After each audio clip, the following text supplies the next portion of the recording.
दोस्तों नमस्कार। किताबी दुनिया यूट्यूब चैनल में आपका स्वागत है। आज अमृतलाल नागर जी का जन्म दिवस है। अमृतलाल नागर जी प्रेमचंद की परंपरा के कथाकार हैं। जैसा कि आप जानते हैं कि अमृतलाल नागर जी ने उपन्यास, कहानियां, नाटक, बाल साहित्य और फिल्मी लेखन किया है। इस अवसर पर किताबी दुनिया की तरफ से मैं आज एक कहानी का पाठ करूंगा। कहानी का शीर्षक है आदमी नहीं नहीं। ये कहानी 1945 में लिखी गई थी। आज के समय से इस कहानी का बहुत गहरा जुड़ाव है। तो आइए सुनते हैं आदमी नहीं नहीं। महर्षि सुकरात के सवालों से लोग परेशान हो उठे थे। उन्हें इसके लिए जहर पीना पड़ा। इससे वो खुद परेशान हो गए। जीवन दृष्टा महर्षि को सवाल पूछने की आदत सांस लेने की तरह पड़ी हुई थी। रूह जब अकेली हुई, कोई न मिला तो अपने आप को ही सवालों से तंग करने लगा। जो बीत गए, महर्षि सुकरात की आत्मा सवालिया निशान को ही ब्रह्म मानकर उसी में लीन हो गई। इस तरह जब महर्षि ब्रह्मरूप हो गए तो उन्हें एक दिन ब्रह्मांड का ध्यान आया। ब्रह्मरूप हो गए थे तो क्या हुआ, आखिर थे तो सुकरात ही। गुजरा जमाना सोचते सोचते उनका सवालिया मन अपने जवाबी मन से पूछ बैठा, क्यों जी, हमारे जमाने का कुछ नामो निशान अभी भी होगा धरती पर? मगर जवाबी तो अब ब्रह्म हो गया था, ब्रह्म न बोला। सुकरात फिर भी न आए, दुनिया देखने चल पड़े। अपनी जन्मभूमि यूनान का ध्यान आया, मगर जहर के डर से वहां जाने की हिम्मत न हुई। सभ्यता के केंद्रों में उन्हें केवल अपने जमाने के मिस्र, चीन, हिंदुस्तान के नाम विदित थे। महर्षि ने हिंदुस्तान आना पसंद किया। ज्ञान से तेजों में ऋषि महर्षियों की पवित्र भूमि, मानवता का महान पोषक देश, सनातन काल से सभ्यता का विश्ववंद केंद्र है, यह सोचकर महर्षि हिंदुस्तान पधारे।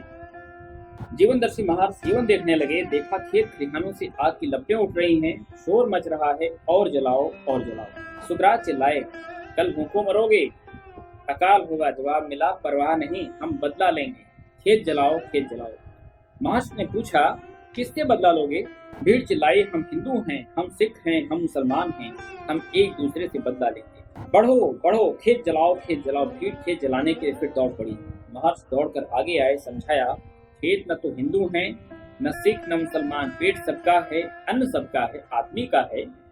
नहीं नहीं, हमें आदमियत की तरफ मत ले जाओ। इंसानियत के सिद्धांत हमें कायर बनाते हैं, गुलाम बनाते हैं। हम आजाद हैं। हम बहुत सहकर, बहुत लड़कर आजाद हुए हैं। हमें आदमियत मत सिखाओ। आदमियत मुर्दाबाद, आजादी जिंदाबाद। सुकरात ने कहा, मगर भाई मेरे, इन आपसी दंगों से आजादी चली जाएगी। भीड़ गुस्से से चिल्लाई, इन्हें दंगे मत कहो, ये धर्म युद्ध हैं, ये जिहाद है। आजादी जाती है तो भाड़ में जाए। हम सच्ची आजादी हासिल करेंगे। हम राम राज बनाएंगे, इस्लाम राज बनाएंगे। बोलो जय हिंद, सत श्री अकाल, अल्लाहू अकबर। खेत जलाओ, खेत जलाओ। भीड़ बढ़ी। सुकरात चिल्लाए, मगर खेत क्यों जलाते हो? खेत तुम्हारे हैं, राम राज के हैं, इस्लाम राज के हैं। नहीं नहीं, खेत दुश्मन के हैं। खेत जलाओ, खेत जलाओ। हमें अक्ल मत सिखाओ। अक्ल हमें आदमी बना देगी। हम हिंदू हैं, हम सिख हैं, हम मुसलमान हैं, हम आदमी नहीं। नहीं नहीं। आजकल हमारे समाज में शरीफों की संख्या लगातार बढ़ती जा रही है। तो आइए सुनते हैं नागर जी इन शरीफों के बारे में क्या कहते हैं। एक शहरी बाबू से महर्षि ने इंटरव्यू ली। एक बाबू बोले, हम पढ़े लिखे हैं, नए जमाने के, नए विचारों के हैं, हम सभ्य हैं, इज्जतदार हैं, बड़े आबरूदार हैं। हमारे घर रोज सुबह अखबार आता है। सुबह आंख खोलते ही हम अखबार पढ़ते हैं, आंखें खोलकर हम खबरें पढ़ते हैं। खबरें आग उगलती, हम चिढ़ उठते हैं, हमें गुस्सा आता है, हमें जोश आ जाता है। हम 20वीं सदी के सभ्य हैं। अखबार 12वीं सदी की बर्बरता और जंगलीपन की खबरों से भरे रहते हैं। लाजिम है कि इससे हमारी सभ्यता को बुरा लगे, हम चिढ़ उठें, हमें गुस्सा आए, हमें जोश आ जाए। हमारी माँ बहनें, हमारे बच्चे, हमारे भाई, हमारे आदमी आए, उन पर कैसी कैसी विपदा बढ़ रही है, कैसे जुल्म ढाए जा रहे हैं, अमानुषिक, राजसिक। ओह, इन जालिमों की, इन म्लेच्छों की, इन काफिरों की बोटी बोटी काट डालनी चाहिए। इन्हें कुत्ते बिल्ली की मौत, इन्हें कुचल कुचल, जला जला कर, सता सता कर मारना चाहिए, तभी बदला पूरा होगा। इनकी औरतों की तो और भी बदतर हालत करनी चाहिए, जैसे इन्होंने हमारी माँ बहनों की, तभी बदला पूरा होगा। इनके ताजा पैदा हुए बच्चे तक को उछाल उछाल कर मारना चाहिए, तभी बदला पूरा होगा। मैं अपने धर्म के वीर पहलवानों और जोशीले नौजवानों को अभी जाकर लताड़ बताता हूँ। मैं उन्हें बताऊंगा कि तुम्हारे धर्म और मजहब पर, तुम्हारे भाइयों पर, तुम्हारे बच्चों और तुम्हारी माँ बहनों पर कैसे कैसे जुल्म और अत्याचार किए जा रहे हैं। तुम कायर हो, नामर्द हो, चूड़ियां पहन लो, वरना दुश्मन से बदला लो। उठो, बोलो जय हिंद, सत श्री अकाल, अल्लाहू अकबर। बाबू इतने जोश में आ गए कि इंटरव्यू का ख्याल न रहा। तेजी इस कदर आई कि एकदम कमरे से बाहर हो गए। सुकरात ने लपक कर बांह पकड़ी और कहा, मगर बाबू, पहले मेरी इंटरव्यू तो पूरी हो जाने दो। बाबू झल्लाए, कहने लगे, पूरी कीजिए न साहब, मुझे दफ्तर को देर हो रही है। आजकल दंगे के दिन हैं, देख भाल कर चलना पड़ता है। 9:15 बज चुके हैं। साहब की सदा सुहागिन का दिमाग रखने वाले बाबू की घबराहट देखकर महर्ष मुस्कुराए। उन्होंने कहा, आदत और सत्य के अनुसार तो मुझे बहुत से सवाल पूछने थे, लेकिन आप चूंकि जल्दी में हैं, इसलिए एक ही सवाल पूछूंगा। आप कौन हैं? कौन? मैं बाबू Jatashankar, Sardar Udham Singh, Kazi Abdul Rahman, BA honours, MA, head clerk. सुकरात ने टोक कर कहा, मैं आपका डाक का पता नहीं पूछ रहा महाशयमन या जनाबवर, मैं पूछता हूँ कि आप यानी कि बाबू जटाशंकर उर्फ सरदार उधम सिंह उर्फ काजी अब्दुल रहमान उर्फ BA ऑनर्स उर्फ MA उर्फ। बाबू हड़बड़ा कर बोले, अजी ये उर्फ नहीं, ये डिग्रियां हैं जो मैंने यूनिवर्सिटी के इम्तिहान पास करके पाई हैं। सुकरात बोले, क्षमा कीजिएगा, गलती हुई। तब तो ये बहुत कीमती हैं, इनकी बदौलत ही तो आप अपनी अक्ल को तस्वीर बनाकर खूंटी पर टांग देते हैं। आए, मेरे पास न कोई डिग्री, वरना क्यों मुझे अक्ल का बोझ इस तरह उठाए उठाए घूमना पड़ता। खैर, डिग्री नहीं तो सवाल हाजिर है। मेरा मतलब यह है जनाबवर कि आप सरदार जटाशंकर, काजी उधम सिंह या अब्दुल रहमान जो भी हो, सुनिए, यहीं खड़े रहिए, डिगरियां खूंटी पर और बाबूगिरी दफ्तर की दराज में रखकर सब कुछ उछाल पहुंच कर झटपट ये बतलाइए कि आप कौन हैं। महर्षि सुकरात ने अपनी दाढ़ी हिलाकर बड़ी बड़ी आंखें निकाल दी। बाबू ठहरे अपने माई के पूत। सुकरात की दाढ़ी में गुस्सा देखकर दुबक गए। घबरा कर कहने लगे, जी मैं हिंदू हूँ, मैं सिख हूँ, मैं मुसल। सुकरात ने डांटा, फिर आप तुर्क जोड़ रहे हैं। बाबू बेचारे बड़ी उलझन में पड़ गए। उनकी समझ ही में न आता था कि ये बुढ़ा दाढ़ी वाला आखिर पूछ क्या रहा। बोले, बाबा जी, ये हिंदू सिख मुसलमान उर्फ नहीं, हमारी जाति है, हमारा धर्म मजहब है। किसकी जात, किसका धर्म मजहब? अरे साहब, मेरी जात, मेरा धर्म मजहब और किसका? बाबू अब झल्लाने लगे थे। आखिर कब तक बुढ़े से खौफ खाते रहे। अब तो वह साहब से भी इतना नहीं डरते। क्लर्कों की हड़ताल में हिस्सा ले चुके हैं, मगर सुकरात भी तिलिया डंडे की तरह सिर्फ चोट करना ही जानते थे। बोले, यही तो मैं पूछ रहा हूँ जनावर कि नाम आपका है, डिग्रियां आपकी हैं, पेशा है, जाति है, धर्म मजहब है, सब कुछ आपका है, मगर खुद आप कौन हैं? बाबू को गुस्सा आने लगा था। चिल्ला कर बोले, अजी मैं आदमी और कौन? मांस बड़े जोर से ठहाका मारकर हंस पड़े। बाबू बेचारे हक्के बक्के होकर उनकी तरफ देखने लगे। सुकरात ने कहा, गनीमत है कि आप अपने तमाम तुर्कों के बावजूद भी अभी यह नहीं भूले कि तुम आदमी हो। भटके हो मगर भूले नहीं। मगर भाई मेरे, कब तक भटकते रहोगे? तुम आदमी हो, हिंदू सिख मुसलमान या कोई भी धर्म देश और नाम से तुम बदल नहीं जाते। औरतें और बच्चे भी तुम्हारे ही हैं, फिर किसे मारोगे? किससे बदला लोगे? तुम अपने से ही। बाबू बोले, अपने से क्यों? हम हिंदू से बदला लेंगे, सिख से बदला लेंगे, मुसलमान से बदला लेंगे। यानी अपने उर्फों से बदला लोगे? सुकरात ने कहा, ठीक है, मगर जिस तरह तुम बदला ले रहे हो वह तरीका गलत है। बाबू एकाएक गर्म हो पड़े। बहस में आकर कहने लगे, आप हमें गांधी का रास्ता बताना चाहते हैं? मैं कहता हूँ गांधी शैतान है, वह महात्मा नहीं, ढोंगी है। दाढ़ी पर हाथ फेरते हुए मार्क्स ने विश्वास भरे स्वर में कहा, अजी अव्वल नंबर का शैतान है, इसीलिए तो प्रेम प्रेम अहिंसा अहिंसा चिल्लाता है। गांधी अगर महात्मा होता तो आपकी मंदिरों मस्जिदों गुरुद्वारों पर चढ़कर वह नफरत नफरत चिल्लाता है। खैर, गांधी की बात छोड़िए, मैं तो आप लोगों को नफरत का पैगाम सुनाने आया। नफरत करो, बस नफरत करो। अपने से नफरत करो, बीवी से, अपने बच्चों से, माँ बाप भाई बहनों से, अपने दोस्त अहबाब से, सारी दुनिया से नफरत करो, सबको मार डालो। जाओ मेरे शेर, फकरे हिंद, फकरे पाकिस्तान, फकरे ईमान, दौलती कौम, जाओ। सबसे पहले अपनी माँ बहन, पत्नी बहू और बेटियों की लाश दो। बुरी तरह, बहुत बुरी तरह से पेश आना, समझे?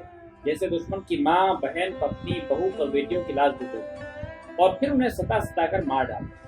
बाबू के चेहरे पर दर्द की बेचैनी, छटपटाहट और पागलपन बरसने लगा। वह कुछ कहने को ही थे कि सुकरात ने टोक कर कहा, नहीं नहीं, सुने जाओ मेरे शेर, फकरे इस्लाम धर्मवीर, वाह गुरु के लाडले, जाओ और अपने बच्चों की टांगे चीर डालो, उनकी चिंदी चिंदी उड़ा डालो।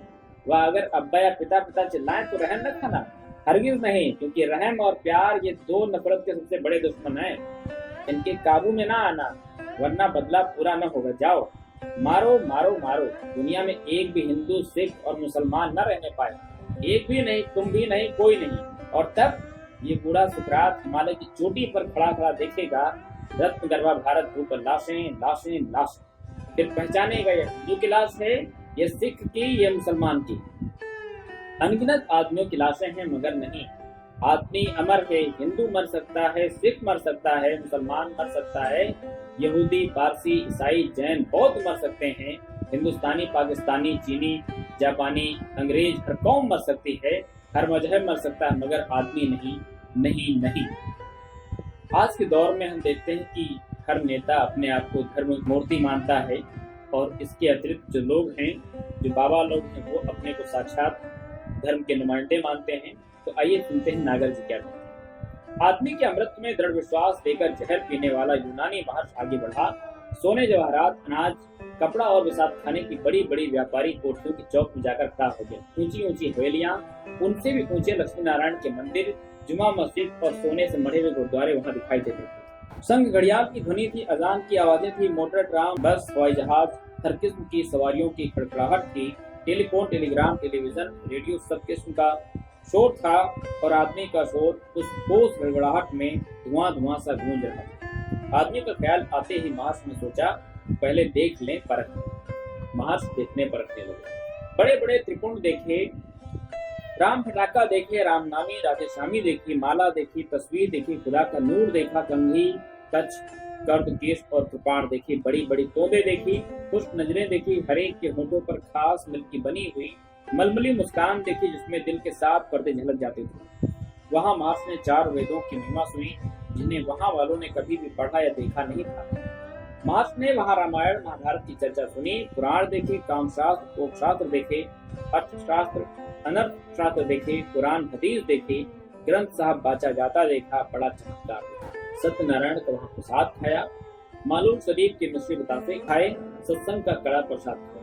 खाने की वहाँ कमी नहीं थी, बल्कि इतना था कि वहाँ के रहने वालों के साथ होकर आने वाली 7 पीढ़ियां भी मिलकर खाएं तो पचा न सके। लिहाजा धर्म और खुदा को धोखा देने के लिए सदाव्रत और खैरात के नाम पर कुछ जूठे टुकड़े गरीबों और फकीरों को भी बांट दी जाती थी। महर्षि देखते रहे। धर्ममूर्त सेठ ने अपने धर्म वालों को धन से, भोजन से, धर्म के ज्ञान से, जीवकारों से, मशीनगनों और गोला बारूद से समृद्ध किया। इस तरह मजहब परस्त ने अपने मजहब वाले। दोनों ने बहुत कुछ कहा, जो कुछ कहा उसका मतलब एक ही था, सिर्फ भाषा का जादू रंग बदल देता है। ये कांग्रेस, गांधी, जवाहर सब दुष्ट हैं, इनका दीन धर्म कोई नहीं। ये राजाओं महाराजाओं को, सेठ साहूकारों को तबाह कर देना चाहते हैं। ये किसान मजदूर राज कायम करना चाहते हैं। सोचिए, अगर राजा महाराजा उठ गए, सेठ साहूकार न रहे, तो धर्म की रक्षा कौन करेगा? हमारे ठाकुर जी के मंदिरों में 56 पकवानों का भोग कौन लगाएगा? इतनी विद्या, ज्ञान, इतना बड़ा कारोबार, धन दौलत, ये सब कैसे बचेगा? राजा को न मानना ईश्वर को न मानने के समान है। राजा ईश्वर का प्रतिनिधि होता है, इसे तो सभी धर्म मजहब वाले मानते हैं।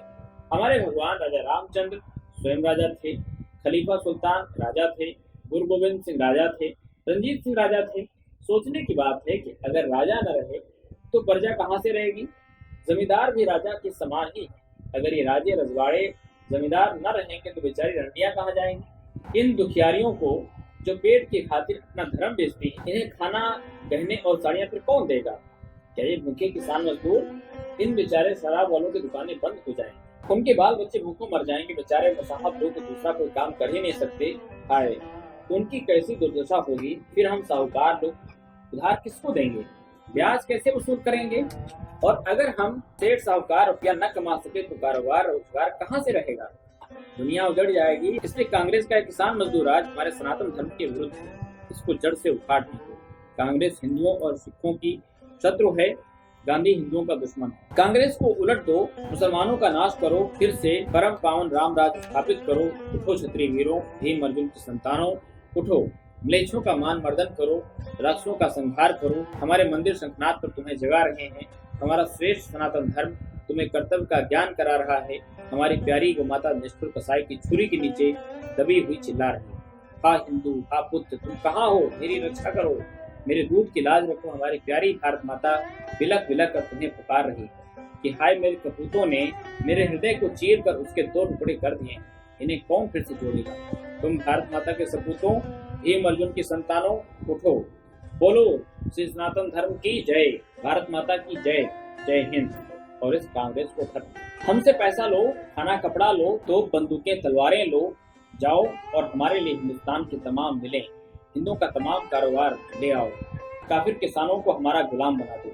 महाराष्ट्र ने धर्म मूर्ति सेठ पिल्लूमल और हाजी सेठ कद्दू बख्श को धर्म के नेताओं के रूप में देखा।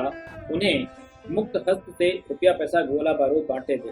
उनके क्रोध और आवेश को भी देखा। जब धर्मवीरों और इस्लाम के शेरों की भीड़ जोश खाकर अपना अपना फर्ज अदा करने चली गई तो दोनों सेठ उठकर अपनी अपनी हवेलियों में आए। दोनों ने एक दूसरे को टेलीफोन किया। सेठ पिल्लूमल रजवाड़ों की सहायता से हथियार मंगा रहे हैं, हिंदुओं में बांटते हैं, और हाजी सेठ कद्दू बख्श की मार्फत मुसलमानों में भी बेचते हैं। दोनों सेठ मिलकर नफा खाते हैं। हाजी सेठ बहुत सी हिंदू कंपनियों और हिंदू अखबारों के बड़े डायरेक्टरों में से।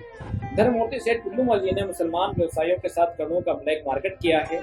इससे धर्ममूर्ति अंजुमन इस्लाम को नकद रुपयों से मदद दिया करते हैं। दोनों ही सेठों ने स्वार्थ को व्यवहारिक धर्म मानकर उसे सनातन धर्म और इस्लाम से बड़ा महाराष्ट्र के सवाली मन को अजीर्ण हो रहा था, मगर चुप थे। जानते थे यहाँ ज्ञान और सत्य की दाल नहीं गलेगी, या मुझे जहर पिलाने वालों की कौम के हैं। धर्म और मजहब की खाल उड़ने वाले ये पापात्मा है, स्वार्थी हैं। ये न हिंदू हैं, न सिख, न मुसलमान। आदमी तो यह है ही नहीं, ये पूंजी शाह है। इनका धर्म है स्वार्थ, इनका कर्म है पाप, इनका न्याय है धोखा, और इनका उद्देश्य है पृथ्वी पर व्यक्तिगत सत्ता की पताका उड़ाना। ये जल्लाद अपनी छुरी से आप ही मरेंगे। वह दिन पास आ गया है, बहुत पास। यहाँ से महर्षि अन्याय के अंत के प्रति अपने को फिर से आश्वस्त करके आगे बढ़े। आज के दौर में हम देखते हैं कि काफी अक्लमंद लोग हिंदुस्तान में और पूरी दुनिया में पाए जा रहे हैं। कुछ ऐसे भी लोग हैं जो अक्लमंद हैं, यानी उनकी कहानी नागर जी कुछ यूं कहते हैं। यूनिवर्सिटी आई, महर्षि तुलसित किए, लगा अपने क्षेत्र में आ गए। ब्रह्म हो जाने पर भी पृथ्वी पर आते ही महर्षि मनुष्य भाव में आ गए थे। उन्हें बहुत देर तक अज्ञान के क्षेत्र में अमानुषिक कृत्यों का अनुभव करना पड़ा था। स्वभावतः ज्ञान के मंदिर को दूर से देखते ही महर्षि का मन खराब हो गया। पास गए। ज्ञान भूमि भारत के एक ज्ञान मंदिर के सामने श्रद्धा से नतमस्तक होकर यूनानी महर्षि ने विद्या और सत्य की सार्वभौमिकता को प्रतिष्ठित किया। धीरे धीरे मस्तक उठाया। साइकिलों के पहिए बहुत घूमते देखे। चप्पलें आम चलन पेशावरी फैशन में देखी। उम्दा चमचमाते बूट और नागरा वगैरह भी अक्सर दिखाई दे जाते थे। ढीली मोहरी के पाजामे, सिकुड़ी मोहरी की पतलूनें, धोतियां और चूड़ीदार पाजामे भी अक्सर देखने में आते थे। कुर्ते, कमीजें, शेरवानियां, जवाहर जैकेट, काफी तादाद में कोट भी, कम नेकटाइयां, उनमें भी टिप टॉप बहुत कम, सर रंगे, आमतौर पर रूखे बाल, मगर चिकनाई वाले भी माइनॉरिटी के खतरे में न थे। अदा सबकी एक सी फर्क किस्मों का था, किसी की इंटेलेक्चुअल, किसी की जान मालूम। फाटक पर सिनेमा का पोस्टर था, दिस हैपेंड वन नाइट। पास गए, हाके ज्यादा सुने, लड़कियों की बड़ी चर्चे। सुबराज जवानों की इस आशिक मिजाजी के कायल हो गए। एक शेर याद आया, हजार पर्दों में छुप छुप के बैठने वाले, तुझे ख्याल की महफिल में लाके देख लिया। सुबराज सोचने लगे, गुनाह भी करते हैं कमबख्त, तो ख्याल की महफिल। दुनिया में कोई जगह न मिली कि बदनसीबों को दिमाग के अलिफ लैला गार्डन्स में पिकनिक के लिए जाना पड़ता है। सुबराज तुरंत इस आदत से उनके नतीजों तक पहुंच गए। अतरत, अकर्मण्यता, कायरता, लापरवाही, बेहद बातूनीपन, तैश, जोश, गुस्सा, और उसके बाद सवाल का जवाब जीरो। महर्षि सोचने लगे, भारत में तो देवी देवताओं की बड़ी महिमा है, बड़ी पूजा है। सरस्वती माता अपने मंदिर में सपूतों की ख्याली हरम बसे हुए देखकर लौट जाती होंगी बेचारी, मगर नहीं, ख्याल पलटा, आती हैं करकशा होकर। महर्षि ने पॉलिटिक्स को जवानों की जाने जहां तत्ताले अलम के रूप में छमक छल्लों सी हर जवान पर उछलते देखा। बहुतों को ईमानदारी के साथ, अपने सीमित ज्ञान की चेतना और आत्मविश्वास के साथ भी पॉलिटिक्स के भक्त या शहीद के रूप में देखा, मगर भक्तों से भी शहीदों की तादाद ज्यादा थी। कांग्रेस गवर्नमेंट कमजोर है, हमारी लीडरशिप बोधी है साली। महात्मा गांधी की अहिंसा पागलपन की थ्योरी है, तलवार का जवाब तलवार से दो। आजकल यूएनओ की खबरें आ रही हैं, भाई कुछ भी कह लो, इंटरनेशनल फील्ड में इंडिया ने बड़ी धाक जमा ली। जवाहरलाल ने पलवाइयों में कूद कर तलवार छीन ली। आग लगाने वालों को जाकर तमाचे मारे। 2 मुसलमान लड़कियों को गुंडों से बचा कर ले आए। जवाहरलाल साहब कुछ भी कह लीजिए, हमारे जैसे लीडर तो दुनिया में किसी के भी नहीं है। क्या स्टेटमेंट झाड़ा है साहब। उन्होंने अमेरिकन पाकिस्तानी प्रोपेगेंडा के खिलाफ की तबीयत खुश हो गई। वाह वाह, राशन शॉप पर क्यू में जाकर खड़ा हो गया हमारा प्राइम मिनिस्टर। फिर छिन भर में गालियां बरसने लगी।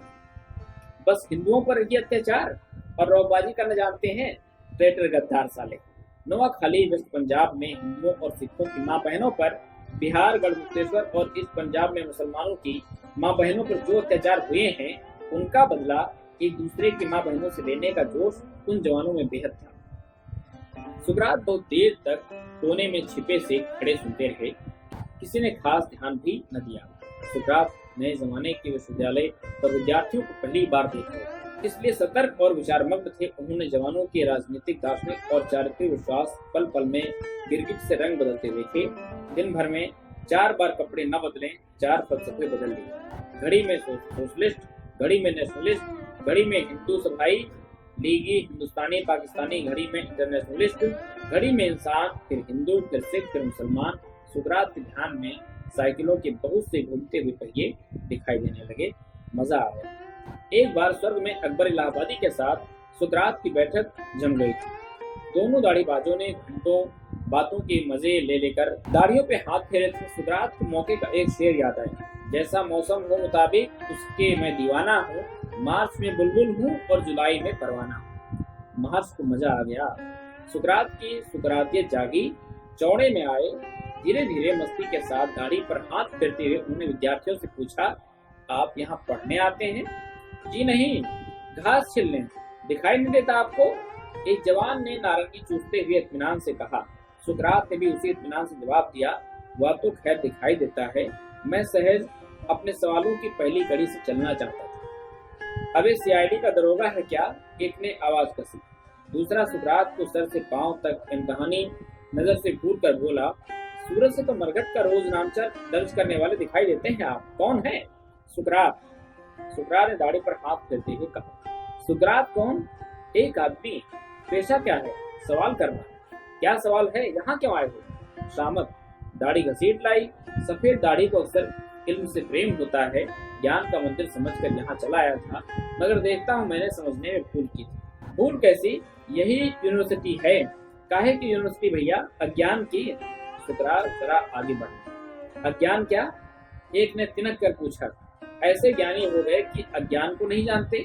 बाहर से सुकरात कहते हुए जरा और आगे बढ़े। लोगों में कानाफूसी होने लगी। फिलॉसफर मालूम होता है इस देश का नहीं लगता, पहनावे और ढक ढांचे में हूबहू ग्रीक मूर्ति सा है। अरे ये सुकरात कहीं वो सोक्रेटिस तो नहीं? लाल झुककर शर्मा ने पूछा। सिक्सिली बेग मुसानवी ने जरा ताजुब से पूछा, सोक्रेटिस कौन? अरे वही प्लेटो का गुरु। तीसरे ने सिगरेट फूकते हुए कह दिया। मार्च खड़े खड़े इन बातों का रस लेते रहे। कलवी शर्मा ने सुकरात को एक बार फिर सिर से पैर तक देखा। सुबह तेज हुआ। सुकरात की मूर्ति का ब्लाक किताबों में छपा देखा था। शक्ल तो मिलती है, मगर वह सुकरात तो न जाने कब का मर चुका है। उसे तो जहर दे दिया गया था। लाल झक्कड़ अपना कौतूहल न दबा सके। पूछा, आप ही प्लेटो के गुरु सुकरात हैं? सुकरात बोले, प्लेटो का गुरु तो हूँ, मगर आधा। मैंने तो उसे केवल प्रकृति का ही ज्ञान कराया था। अप्राकृतिक ज्ञान उसने किस गुरु से पाया सो मुझे मालूम नहीं, मगर सुकरात तो मर चुका। सुकरात कभी नहीं मरता, उसे जहर देकर मारा गया था। किताबों में लिखा, किताबों में अर्थ सत्य लिखा है। सुकरात को जहर अवश्य दिया गया था, परंतु जहर चूली, क्रॉस, आग, जेल के सीखचे, पत्थर के औजारों से लेकर एटम बम तक सुकरात को न मार सके। सुकरात नहीं मरता, सुकरात सत्य है। जवानों ने घेर लिया। पल भर में सुकरात को हीरो बना डाला। कुर्सी लाओ, चाय लाओ, सोडा लेमनोड लाओ। सुकरात ने कहा, कुछ मत लाओ, सवाल का जवाब दो। नंबर 1, पहले मुझे मरघट का रोजनामचा दर्ज करने वाला क्यों समझा, और अब कुर्सी के लायक क्यों समझा? जवान शर्मिंदा हो गए। कहने लगे, भूल हो गई। क्यों भूल हो गई? हमने आपको पहचाना नहीं था। अब कैसे पहचाना? आपके कहने से। क्या पहचाना? कि आप सुकरात हैं। इसीलिए कुर्सी, चाय, सोडा के वास्ते भगदड़ मची। मैं सुकरात न होता तो क्या आप मुझे इतना आदर देते? आपकी नजर में सुकरात सब कुछ है और मरघट का रोज नामचा दर्ज करने वाला एक कामकाजी आदमी कुछ भी नहीं। उसके पेशे की आप बेइज्जती कर सकते हैं, मखौल उड़ा सकते हैं। जवानों की जलती सिगरेटें उंगलियां जलाने लगी। चौंक कर जवानों ने उन्हें जमीन पर फेंका और पैरों से कुचल कर बुझा दिया। सुकरात ने अपने शिकारों को सांस लेने का मौका देकर फिर नए सिरे से सवाल किया, आप लोग अभी किन माँ बहनों के अत्याचार की बात कर रहे थे? जी हमारी माँ बहनें, हिंदू, सिख और मुसलमान उन पर अमानुषिक अत्याचार कर रहे हैं। तो आप क्या करेंगे? बदला लेंगे? जी हाँ, किससे? उनकी औरतों से। सुकरात ने कहा, यानी उनकी माँ बहनों से बदले में वह फिर आपकी माँ बहनों पर जुल्म ढाएंगे, फिर आप अपनी माँ बहनों का बदला चुकाने जाएंगे, फिर वह अपनी माँ बहनों का बदला चुकाने आएंगे, क्यों ना? गोया की माँ बहनें न हुई, आपके इंतकाम की तोप का गोला हो गई। जी चाहा जहां दाग दिया। माँ बहनें बड़ी सस्ती हैं आपकी निगाह में। एक जोशीला युवक आगे बढ़ा बोला, सस्ती नहीं सती हैं वे। हमें अपनी माँ बहनों के सतीत्व का बदला लेना है, हमें उनके सतीत्व की रक्षा करनी है, हमें अपनी माँ बहन। सुकरात ने बात काट कर उंगली के इशारे से सामने की ओर सबका ध्यान आकर्षित किया। कुछ लड़कियां जा रही। सुकरात ने पूछा, यही है ना आपकी माँ बहनें जिनके हुस्न और नमक अंदाजे माशुकाना के मजे चटकारे के साथ देते हुए आप अभी अभी अपनी जवानी ढीली कर रहे थे, अपने ख्याली हरम बसा रहे थे? क्या आप सब अपनी माँ बहनों को इसी नजर से देखते हैं? फिर आपको बुरा मानने का हक ही क्या है जब कोई दूसरा शख्स आपकी माँ बहनों को इसी नजर से आकर देखता है? पुरुष जात की कमजोरियों के लिए स्त्री जात की दुर्दशा क्यों हो? इसी तरह स्त्री को आप समानता का अधिकार देते हैं, इसी तरह क्या आप सामाजिक कमजोरी का फायदा ले लेकर दूर करेंगे? इससे तो आपका शैतान और भड़केगा और धीरे धीरे उसका नतीजा यही होगा कि स्त्री मात्र आपके लिए भोग्या होगी। पशुओं की तरह रिश्ते नहीं माने जाएंगे, आप पशु हो जाएंगे। जवानों ने जोश में आकर नारे लगाए, सेम सेम। नारे सुनकर सुकरात थक गए। इतनी मानसिक थकान तो उन्होंने ज्ञान के क्षेत्र में भी अनुभव नहीं की थी। सोचने लगे, ये जवान तो ऐसे बेढप आशिक मिजाज हैं कि सत्य को भी मासूम बना डालते हैं। सच्चाई को लेक्चर बनाकर अपने हर तरह की उद्गार जिस जोश के साथ प्रकट करने को तत्पर रहते हैं, उसी जोश के साथ वे माँ बहनों पर अत्याचार करने को भी तत्पर रहते हैं। सुकरात ने खट से लंबी डंडौत की और कहा, तुम गुरु हम चेला, सच्चा ज्ञान यहीं आकर पाया। मूर्ख उदय नचेत, जो गुरु मिले गुरंच सम नमस्कार। महर्षि चल दिए। विद्यार्थियों ने घेर लिया। कोई ऑटोग्राफ मांगने लगा, कोई फोटोग्राफ। विद्यार्थियों ने अगले दिन यूनियन हॉल में उनसे भाषण करने का भी बहुत अनुरोध किया। सुकरात को एड्रेस देने की ठानी, मगर सुकरात चले गए। सुकरात की तबीयत इतनी उखड़ी कि फिर से ब्रह्म हो जाने को जी चाहने लगा। फिर सोचा, जहाँ सत्यानाश वहाँ साढ़े सत्यानाश में से बाकी दुनिया भी देख लो, सोचकर आगे बढ़ा। एक 3 मना ठोस चमड़ी का पुत्ता, बड़ी बड़ी मूंछों वाला, दंभी, झूठी मुस्कान और झूठे नमस्कार करता हुआ खद्दर की पोशाक पहनकर आता हुआ दिखाई दिया। लंबा चौड़ा सब ढांचे से सुकरात को लगा, हो न हो ये वही गुंडा है जिससे सब लोग बदला लेना चाहते हैं। सूरत पर शराफत कहीं से टपक ही नहीं रही। सड़क पर जिस तरफ से यह शख्स निकलता है, लोग डर कर हाथ जोड़ते हैं। यद्यपि बड़ी विनय के साथ लोगों से व्यवहार करता है, महर्षि ने सोचा ये गुंडा भयंकर है, इसके कांटे का तो मंत्र भी नहीं दिखाई देता। फिर भी आगे बढ़कर सवाल पूछने में उन्होंने जरा संकोच न किया, परंतु इसके पहले कि वह कुछ पूछे, वह बड़ी मूंछों वाला ठोस चमड़ी का 3 मना पुत्ता नमस्कार कर, झुककर, मुस्कुरा कर विनय के साथ बोला, कहिए महाशय जी, मैं आपकी क्या सेवा कर सकता हूँ? सुकरात ने भी उसी तरह हाथ जोड़कर डबल फीसे ने तोड़ी। फिर कहा, भगवान, मेरे मन में एक संदेह है कि आप ही वह गुंडे हैं जिससे गंवार, पढ़े लिखे, धर्ममूर्ति, मजहब परस्त विद्यार्थी सब बदला लेना चाहते हैं। मास के सवाल से वह ठोस चमड़ी का पुतला चौंका। कहा, गुंडा, मैं तो सेवक हूँ महाशय जी। किसके सेवक? जनता का सेवक। तो जनता के यहाँ आप बर्तन मांजते हैं या झाड़ू लगाते हैं या ढोर चराते हैं? ठोस चमड़ी का पुतला गुर्राया, मैं ढोर चराने वाला सेवक नहीं महाशय जी, मैं नेता हूँ, मैं संपादक हूँ। ये कैसी सेवा है जनाबवर? सुकरात ने अपनी दाढ़ी के साथ खिलते हुए पूछा। ठोस चमड़ी का 3 मना पुतला जोश में आकर महर्षि को लेक्चर दिलाने लगा। उसने कहा, मैं आंदोलनों में जेल गया, मैंने बड़े बड़े लेक्चर दिए, बड़ी ईमानदारी के साथ निष्कपट भाव से देश की सेवा की। मैं नेता बन गया, परंतु नेता बनने के बाद मुझे यह गुर मालूम हुआ कि ईमानदारी और निष्कपट प्रेम केवल वॉलंटियरों के लिए ही है। नेता के लिए निस्वार्थ सेवा और निष्कपट प्रेम घातक है। तो महाशय जी, आपकी कृपा से मैंने बड़ी बुद्ध चातुरी और योग्यता के साथ नेता का पद प्राप्त किया। आप नहीं जानते महाशय जी, हम नेता लोगों को जनता और अपने सहयोगी कार्यकर्ताओं पर प्रभुत्व जमाने के लिए बड़ी बड़ी पॉलिटिकल पार्टियां बनानी पड़ती हैं। उन पार्टियों को लेकर हम नेता लोग आपस में सुख प्रबल करते हैं। असेंबली की मेंबरी, सेक्रेटेरिएट की अफसरी या कम से कम प्रांत की मिनिस्ट्री का जिम्मेदार ओहदा प्राप्त करने के लिए हम अपनी एड़ी चोटी का पसीना एक कर देते हैं। लोग हम पर यह आक्षेप लगाते हैं कि रिश्वतें लेते हैं। हम अंग्रेजी राज के जमाने के अफसरों से भी ज्यादा अत्याचारी और स्वार्थी हैं।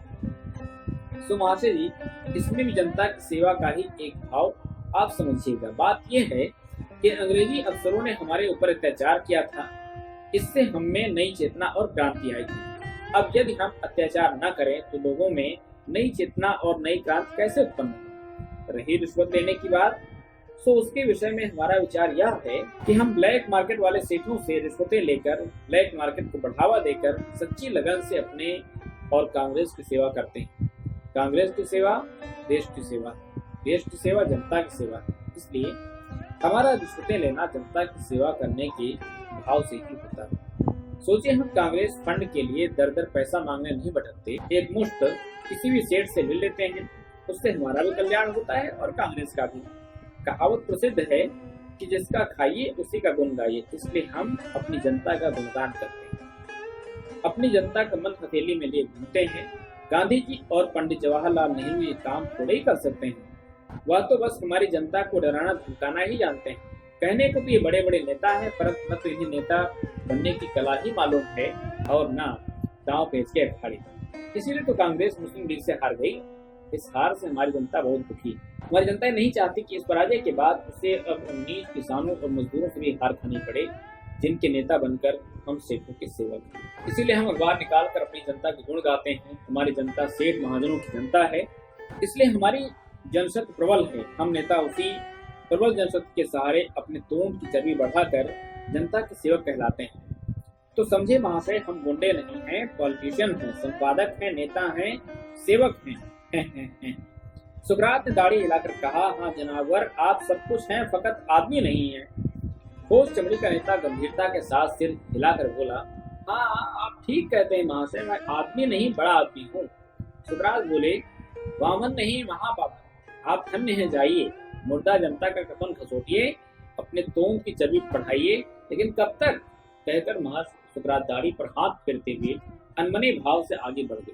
ठोस चमड़ी का 3 बना नेता उन्हें घूर घूर तो देखता रहा, फिर सोचने लगा, ये बुढ़ा किस पार्टी का जासूस है। आजकल हम दिमागी रूप से जितने अपने आप को बड़ी सोच का दिखाते हैं, उसकी तुलना में हम अपने व्यक्तिगत जीवन में उतने ही संकुचित होते हैं।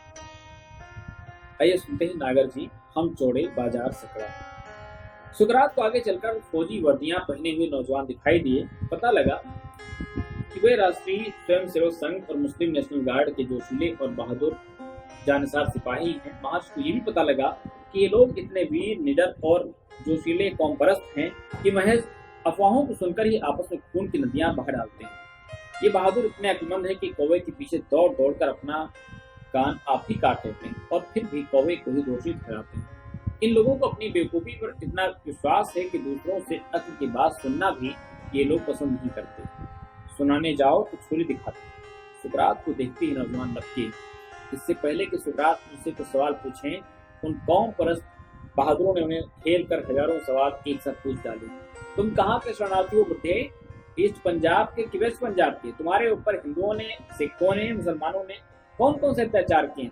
हमें अपनी दर्द भरी कहानी सुनाओ, जिससे हमारा खून उबल पड़े, हमारे मजबूत हाथ अपने दुश्मनों पर दनादन बम के गोले बरसाने लगे, हमारे स्टेन गने, ब्रेन गने, मशीन गने, टॉमी गने, राइफलें, पिस्तौलें और छुरियां तुम्हारा बदला लेने के लिए तड़प रही हैं। शरणार्थी, अपनी दर्द भरी कहानी सुनाओ।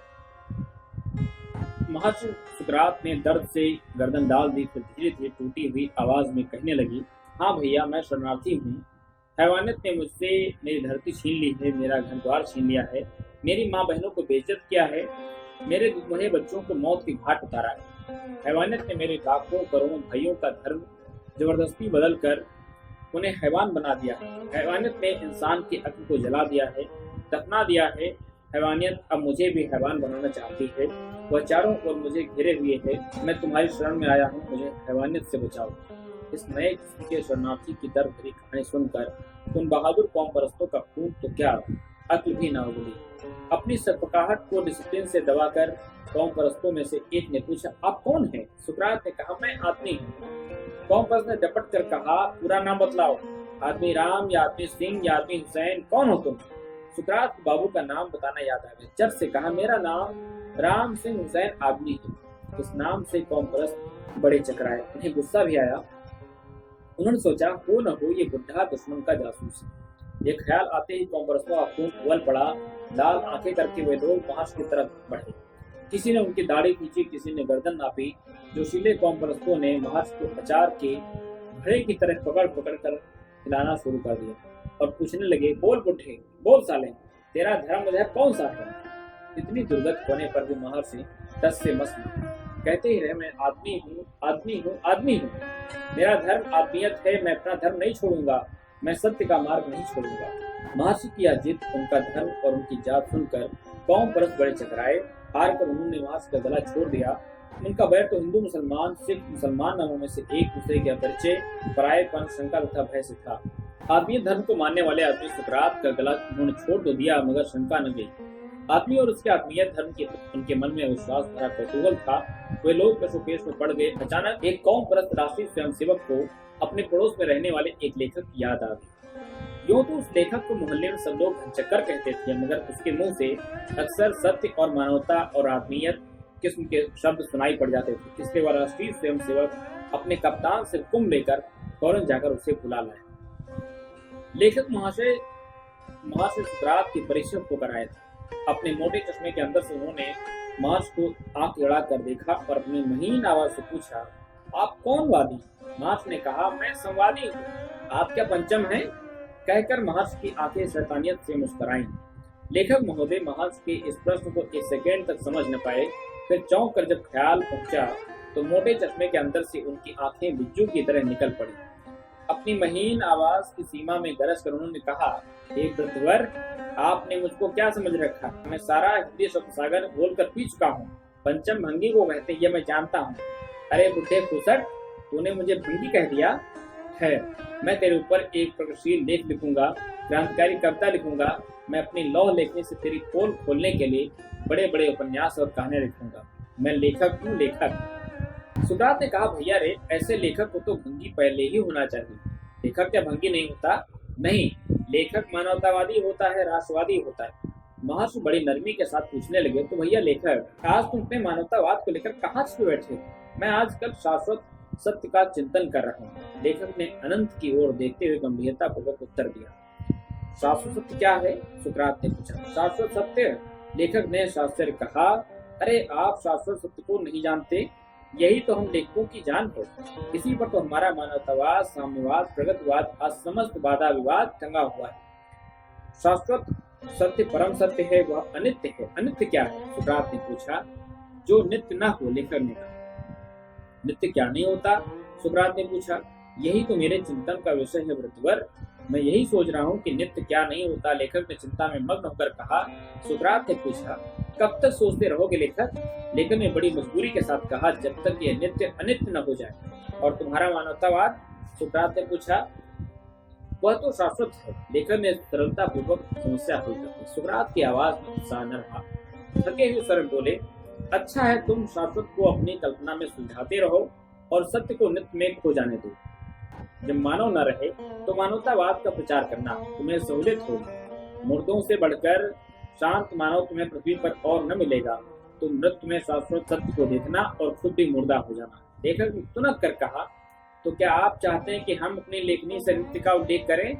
नित्य तो सामयिक साहित्य है। सामयिक साहित्य को प्रोपेगेंडा साहित्य भी कहते हैं। हम बड़े साहित्य सृष्टा हैं। हम केवल अपने प्रोपेगेंडा छोड़कर और किसी का भी प्रोपेगेंडा नहीं करते।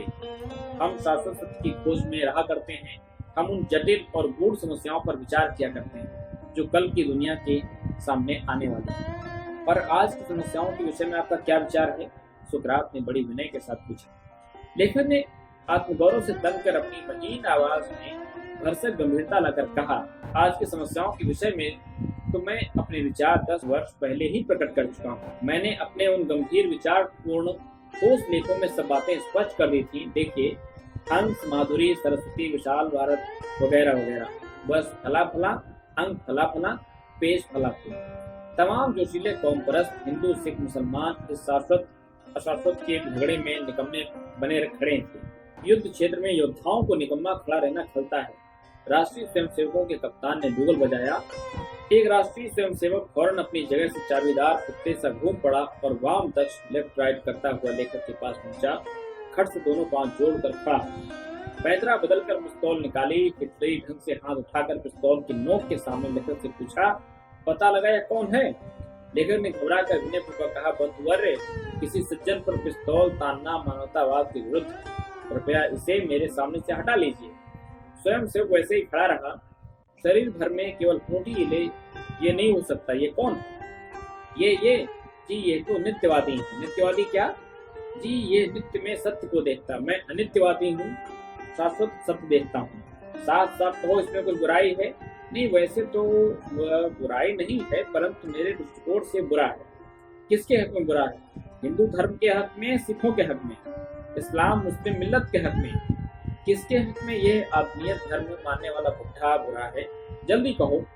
तीनों कप्तानों ने अपने अपने बिगुल बजा दिए। मानवतावादी लेखक ने देखा कि बिगुल बजाते ही तीनों किस्म के कौम परस्तों के चार नौजवान वाम दक्ष लेफ्ट राइट करते हुए उसके पास आ गए। खट से दोनों टांगे मिलाई, पैदरा बदला और पिस्तौल वाला हिटलरी हाथ तान दिया। बेचारे मानवतावादी लेखक की मानवता कुंठित हो गई। तीनों किस्म के पिस्तौलबाज नौजवान मशीन की तरह खटाखट बोलने लगे। साफ साफ कहो, 1 मिनट का वक्त दिया जाता है। मरने से पहले असत्य बोलना पाप है, राम नाम सत्य। लेखक की जान मरने से पहले ही आधी हो गई। बार बार चश्मे में भाप भरने लगी। बेचारे को बार बार चश्मा उतार कर साफ करना पड़ता था। हाथ कांप रहे थे। चश्मा हाथों से छूट पड़ा। वह उसे उठाने के लिए झुका। पिस्तौल वाले हाथ भी झुके। लेखक इन अग्निजीवाओं से अपनी पीठ को घिरा हुआ देखकर बगैर चश्मा उठाए ही सीधा खड़ा था। पिस्तौली हाथ खट से सीधे हो गए। होठ फड़के, जल्दी बोलो, आधा मिनट राम नाम। पसीने से तरबतर लेखक पत्थर की मूर्त सा बनकर बोलने लगा, क्या बोलूं? देसी भाषा में बताओ, इसका सत्य वक्त क्या बुरा है? अगर तुम अच्छी तरह समझा सके तो छोड़ दे जाओगे। जीवन दान के आश्वासन से लेखक में उत्साह आया, चेहरे पर चमक आई। हथला कर कहना शुरू किया, हालांकि विचार ऊंचे हैं इसलिए साहित्यिक भाषा ही, मगर मैं तो देसी भाषा में ही बता दूंगा। जरा मुझे चश्मा उठा लेने दीजिए। ये पिस्तौल जरा दूर। होंठ खुले बंद हो गए। हुक्म हवा में फैल गया, ऑर्डर ऑर्डर। लेखक ने झट से चश्मा उठाकर साफ किया। फिर पूछा गया, जल्दी बताओ, इसके और तुम्हारे सत्य में क्या फर्क है? चश्मा जल्दी जल्दी साफ करना पड़ा। दिल की धड़कन का पूछना ही क्या। लेखक अंदर ही अंदर झुंझला रहा था कि कहाँ मुसीबत में आप फंसा। किसी राष्ट्रीय स्वयंसेवक या मुस्लिम नेशनल गार्ड पर तो कोई नाराज हो ही नहीं सकता। वह तो बात का जवाब छुरी से देते हैं। मन वचन कार्य से घोर अराष्ट्रीय होते हुए भी, वज्रमूर्ख होते हुए भी, प्रस्तर युग के जंगली मानव से भी अधिक असभ्य होते हुए भी ये दम्भी नौजवान खुद को दुनिया की 3/4 बुद्धि का स्वामी और बाकी 1/4 बुद्धि का ठेकेदार समझते हैं। राष्ट्रीयता, धर्म और देश प्रेम की 4 मोटी मोटी बातें जानकर मानव संस्कृत का संहार करने वाले इन भय और घृणा के प्रचारकों से मानवतावादी बेचारा क्या मुंह देकर मुंह लगे। प्राणों की चिंता को लेकर वह अत्यधिक उत्तेजित था। मन ही मन में सारी दुनिया को कोस रहा था। चश्मा पहनते हुए उसकी नजर अपने सामने खड़ी अजनबी नित्यवादी बूढ़े पर पड़ी। लेखक का सारा क्रोध सुप्रात पर प्रकट पड़ी। जबान आप देसी भाषा में बोल उठी, साहब, मेरे और इसके सत्य में इतना फर्क है कि मैं अनित्यवादी हूँ। मेरा मूड भी अनित्य है, इसलिए मैं तो सत्य को कभी कभी देखता हूँ, मगर ये कमबख्त तो रोज रोज सत्य को देखता है। होंठ खुले, रोज रोज सत्य देखने से हिंदू धर्म में कौन सी बुराई आ जाएगी? रोज रोज सत्य देखने से सिख धर्म में कौन सी बुराई आ जाएगी? रोज रोज। मिनिस्टर की कसम की तरह तीनों रंग की कौम परस्त यके बाद दीगरे होंठ फड़का गए। लेखक की जान अंदर ही अंदर फड़क गई। महर्षि ने लेखक की मनोदशा देखकर अपने मन में करुणा पाई। स्वयं ही बोल उठे, रोज रोज सत्य देखने से आप गले काटना छोड़कर गले मिलने लगे। लेखक ने उल्लसित होकर कहा, हाँ, यही तो मानवतावाद है, यही तो शाश्वत सत्य है। फिर शाश्वत? पिस्तौलों ने झटका खाया। जल्दी मतलब समझाओ। अगर हम गले काटना छोड़कर फिर गले मिलने लगेंगे तो उससे हिंदू धर्म का नुकसान होगा, सिख धर्म, मुस्लिम मिल्लत। लेखक ने उल्लसित होकर कहा, जी अगर आप गले काटना छोड़कर गले मिलने लगेंगे तो सर्वत्र मानवतावाद का प्रचार हो जाएगा। ये दंगे नहीं, ये धर्म युद्ध और जिहाद बंद हो जाएंगे। आनंद ही आनंद होगा उस दिन। जब तीनों कप्तानों ने बिगुल बजाए, विचार होने लगा, अगर रोज रोज सब देखने से हम गले काटना छोड़कर गले मिलने लगे तो ये धर्म युद्ध और जिहाद बंद हो जाएगा। युद्ध बंद हो जाने से हमारा बदला कैसे पूरा होगा? फिर हम किन की माँ बहनों से किन माँ बहनों का बदला लिया करेंगे? हम किस तरह सोना चांदी और जवाहिरात पर डाके डालेंगे? हमारी कौम परस्ती, मजहब परस्ती, हमारा जोश फिर दुनिया क्यों कर देख पाएगी? हमारा नाम स्वर्णाक्षरों में कैसे लिखा जाएगा? नहीं नहीं, यह असंभव है, नामुमकिन है, नामुमकिन है। इस बूढ़े आदमी को मार डालो। तय हो गया बिगुल बजा। लेखक यह फैसला सुनते ही विचलित हो उठा व चिल्लाया, नहीं नहीं, इन्हें मत मारो, ये कोई भी हो, महापुरुष हैं। अब मेरी समझ में आया है कि प्रेम ही शाश्वत सत्य है जो रोज और प्रतिक्षण आदमी के दिल की धड़कन के साथ रहता है। ये सत्य हमें प्रतिक्षण देखना होगा। इन महापुरुष को मत मारो, सत्य को मत मारो, हत्याएं बंद करो। तीनों कप्तानों ने जोर से बिगुल बजाकर उसकी आवाज बंद करनी चाहिए, परंतु लेखक बोलता ही रहा। उसकी बातें अनसुनी करके तीनों किस्म के कौम परस्तों के लीडर इस बात पर कॉन्फ्रेंस करने लगे कि कौन सी कौम इस बुढ़े को पहले सजा देगी। राष्ट्रीय स्वयंसेवक कहते थे कि हिंदू धर्म इसे पहले मारेगा, सिखों को पहले झटके का अधिकार चाहिए, काफिर को पहले मारकर मुसलमान गाजी बनना चाहते थे। बड़ी बड़ी बहसें हो गई, फैसला ही न हो पाता था। एक सुझाव यह भी आया कि पहले सिख गर्दन उड़ाकर झटका पूरा करें, उसके बाद हिंदू उसके धड़ को पकड़कर पेट में छुरा भोंकते और हिंदुओं के बाद मुसलमान पीठ में छुरा भोंकते। मगर मरे को मारने में हिंदू और मुसलमान दोनों ही बहादुरी न समझते थे, हालांकि करते यही थे। इसलिए झगड़ा और बढ़ गया। कॉन्फ्रेंस खत्म हुई। तीनों कौम परस्त कप्तानों ने बिगुल बजा दिए। चारों तरफ जवां मर्दों ने तोपें तान दी, बंदूकें तान दी। मानवतावादी लेखक इस सारे दृश्य से बड़ी ही दुखा पा रहा था। बौद्धिक रूप से वह वर्षों से मानवतावाद का पोषक रहा है। उसने अपनी अनेकों साहित्यिक कृतियों में मानवता की गाथा गाई थी, किंतु ये सब कुछ किताबी था। कोने में बैठे बैठे विचारों के सपनों में मानवता की भावना से उसे तृप्ति और शांति मिलती। परंतु मानवता की भावना का वास्तविक महत्व आज इस मानसिक वातावरण में उसे स्पष्ट रूप से दिखलाई पड़ा। फौज की जड़ डिसिप्लिन मनुष्य को एक क्षण के लिए भी मनुष्य नहीं रहने देती। मनुष्य के मस्तिष्क को इतनी कठोरता से नियमबद्ध करने का एक ही परिणाम होता है बुद्ध की अगति, चेतना का विकृत विकास। इससे मनुष्य को कदापि मानसिक शांति प्राप्त नहीं होती और न हो सकती है। मृत्यु को किसी भी भावना के नाम पर मनुष्य में प्रोत्साहित करना, मनुष्य को उसके स्वभाव के प्रतिकूल ले जाना। कायरता इस रूप में जाती नहीं बल्कि बढ़ जाती है। वह सबसे बड़ा कायर है जिसके हाथ में एक बंदूक है या तलवार। वह सबसे बड़ा कायर है जो प्रेम, धर्म, देश, राष्ट्र और मानवता किसी भी नाम पर बंदूक तान कर फौजी मार्च करता है। बर्बर युग की अविकसित बुद्ध इन हिंसक पशुओं को योद्धा कहकर उनको पूजा देती थी और उस समय के अनुसार दे सकती थी। परंतु आज सेना और युद्ध की भावना को मनुष्य यदि प्रोत्साहन देता तो वह अपने को धोखा देता। एटम तक आबाद गति से पहुंचने वाला गतिशील मनुष्य जानता है कि मिलिट्री की जड़ डिसिप्लिन व बौद्धिक, दार्शनिक, धार्मिक, राजनीतिक अथवा शारीरिक किसी रूप की भी हो, मानव समाज को कदापि गति नहीं दे सकती। मानवतावादी लेखक इन वर्दी पोष कॉमपरस्तों के दिलों में मानवता के लिए स्थान न देखकर उन्हें इस तरह युद्धरत देखकर बेहद परेशान हो उठा। अपने को अक्षम पाकर वह महज से कहने लगा, आप इन्हें समझाइए, आप सत्य को मुझसे भी अधिक सरल भाषा में जनता तक पहुंचा देते हैं। मैंने अभी भी देखा है, आप चुप क्यों खड़े हैं? ये हमको आपको मार डालेंगे, खुद आपस में कटकर मर जाएंगे, लाखों खून खराबे कर डालेंगे। मानवता के नाम पर इन्हें रोक दीजिए। सुकरात अपनी देर से चुपचाप खड़े हुए दाढ़ी पर हाथ फेरे। लेखक के इस निवेदन से वह और भी द्रवित हो उठे। एक निश्वास छोड़ी और कहने लगे, क्या कहूँ दोस्त कि तुम जो महाज्ञानी, महान शक्तिशाली और अनंत रत्नगर्भा वसुंधरा को उठाता हो, तुम जो कि अपनी इच्छा के अनुसार जीवनी तत्व के अणु परमाणुओं का उपयोग करने की ईश्वरीय शक्ति सिद्ध कर चुके हो, ऐसे महाज्ञानी महाशक्तिशाली मानव तुम क्यों अपनी बुद्धि, ज्ञान, शक्ति और समय का दुरुपयोग करने में ही अधिकतर मस्त रहते व्यस्त हो? तुम्हें धन, आत्मसम्मान और ख्याति कमाने को तो इतनी अधिक चिंता और उतावली रहती है, और बुद्ध तथा सत्य के लिए इतनी अवज्ञा, इतनी लापरवाही। महर्षि सुकरात ये कहकर पुनः ब्रह्मरूप हो गए, अलोप हो गए। हिंदू, सिख, मुसलमान, जातिसार, कौम परस्त अपने अपने नारे लगाकर आपस में जूझ पड़े।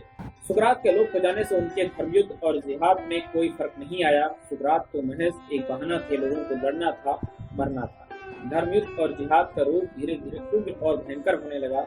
बेचारा मानवतावादी लेखक चारों ओर गोला बारूद से घिरा हुआ चिल्ला रहा था, मानवता मानवता मानवता। इतनी निर्मम हत्याएं देखकर उसका मन जीवन के प्रति घृणा से भर उठा।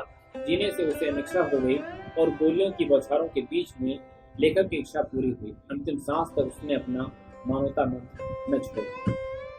उस समय मानवता दानवता बन पृथ्वी पर अपना विकराल रूप धारण कर आकाश मार्ग से ब्रह्मलोक जाते हुए महर्षि सुकरात ने बादलों से झांक कर नीचे देखा। अनगिनत लाशें, खून से डूबी हुई धरती, कटे सिर, हाथ पैर, लाशें छटपटा रही हैं, घायल चीख रहे हैं, चिल्ला रहे हैं। तोपों और बंदूकों की आवाज से आलम गूंज रहा, आदमी मर रहा।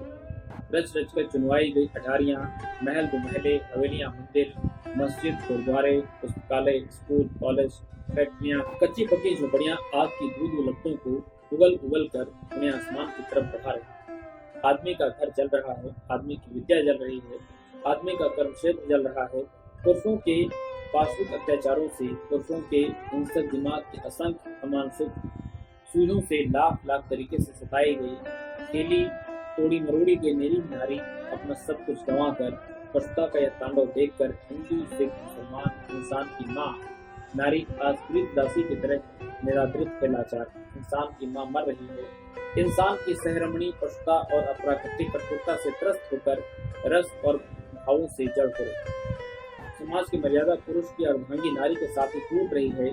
छोटे छोटे बच्चे जिनकी किलकारियों से कल तक इंसान का घर भर रहा था, जिन्हें देखकर कल तक पुरुष का थका हारा मन हरा भरा हो जाता था, कल तक बच्चों से जो पृथ्वी स्वर्ग थी वही आज हैवानियत का अजायब घर बन गई। इन बच्चों के टुकड़े टुकड़े उड़ाते हुए पुरुष को तनिक भी ममता नहीं आती। लाखों अबोध बच्चों की लाशें झूठे अभिमान और झूठे अधिकारों की बलवेदी पर कटी हुई पड़ी। आदमी की औलाद मर रही है, आदमी सदा के लिए मर रहा है। ब्रह्मलोक जाते हैं महर्षि सोचने लगे, क्या आदमी सचमुच मर जाएगा? सुकरात ने फिर झांक कर दुनिया की तरफ देखा। अभी भी दुनिया इंसानियत के हामियों से भरी है। अभी भी बच्चों की किलकारियां कहीं से सुनाई पड़ जाती हैं। अभी भी समझ और मानवता का पूर्ण रूप से बहिष्कार नहीं हुआ। एक ओर जहां दंगे हैं, वह दूसरी ओर उन दंगों को रोकने वाले शाहदूत भी हैं। मनुष्य की मनुष्यता अभी भी अपनी अंतिम विजय में विश्वास रखती है। मनुष्य क्रमशः जीवन का स्वामी बनने जा रहा है। ऐसा मनुष्य भला कभी मर सकता है? आशा के विपरीत इस बार मनुष्य का भ्रम खोल उठा, नहीं नहीं, हरगिज़ नहीं। दोस्तों, अगर ये कहानी आपको अच्छी लगी हो तो इस वीडियो को लाइक करें, अपने दोस्तों से साझा करें और अपनी राय मुझे कमेंट बॉक्स में जरूर लिखें, जिससे किताबी दुनिया को बेहतर करने में मदद मिल सके। शुक्रिया।